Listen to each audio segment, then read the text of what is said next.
Good morning everyone. আজ অনেকদিন পর ভোরবেলা বেরিয়ে পড়েছিলাম জগিং করতে। দেখতেই পাচ্ছ চারপাশটা পুরো অন্ধকার আর কুয়াশায় ভরা। ঘড়িতে প্রায় 4টে বাজে। অনেকের কাছে এখন মধ্যরাত বললেও চলে। তো আমি এখন ক্লাবের সামনে চলে এসেছি। আর এই দেখো, কাল সরস্বতী পুজো ছিল আর ডেকোরেশনটা কেমন হয়েছে, দারুণ না? তো এখান থেকে আমি এখন যাবো রামচন্দ্রপুরের দিকে। একটু সামনে আসতেই আরেকটা পুজো মণ্ডপ পড়লো। একটু দর্শন করে কিছুদূর এগোতেই আবার মায়ের দর্শন পেলাম। হ্যাঁ, এটাই কলকাতা বস, যেখানে প্রত্যেকটা গলিতে সরস্বতী পুজো হয়। তো এভাবেই ঠাকুর দেখতে দেখতে পৌঁছে গেলাম রামচন্দ্রপুর। এবার এখান থেকে মেন রোড ধরে সোজা যাবো সোনারপুর। আর ভোরবেলা করে এরকমই হাই স্পিডে সবজি ও মালের বড় বড় গাড়ি চলতে থাকে। আর ওই দেখো, ওখানেও একটা সরস্বতী পুজো হয়েছে। মনে হচ্ছে আমি জগিং এ নয়, ঠাকুর দেখতে বেরিয়েছি। হ্যাঁ, ভোরে ঠাকুর দেখার বেনিফিটসও কিন্তু আছে। না কোনো ভিড়, না কোনো লাইন, বিন্দাস ঠাকুর দেখো। আর হ্যাঁ, যেটা তোমাদের বলার ছিল যে আমি কিছুদিন ধরে রেগুলার ভিডিও আপলোড করতে পারছি না, আর এটা হয়তো আরো কিছুদিন চলবে বিকজ আমার লাইফে একটু প্রবলেমস চলছে। হ্যাঁ, তোমরা হয়তো অনেকেই বলবে প্রবলেমস তো সবার লাইফে থাকে, বাট আমার পক্ষে সিচুয়েশনটা হ্যান্ডেল করা একটু টাফ।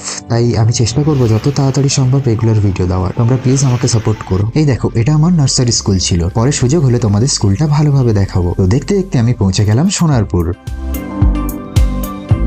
আর এই দেখো, রাস্তার দুপাশ জুড়ে বসেছে ফুলের মার্কেট। তো রেলগেট ক্রস করতেই দেখি ট্রেন দাঁড়িয়ে আছে, তাই তাড়াতাড়ি করে ছুটে এসে ট্রেনটা ধরলাম। আর মিনিট পাঁচেকের মধ্যেই পৌঁছে গেলাম বিদ্যাধরপুরে। প্রায় 5:30 বাজে। এখনো অবধি কিন্তু সূর্যের আলো এখানে এসে পৌঁছয়নি, কিন্তু আমি বাড়ি পৌঁছে গেছি। বাই।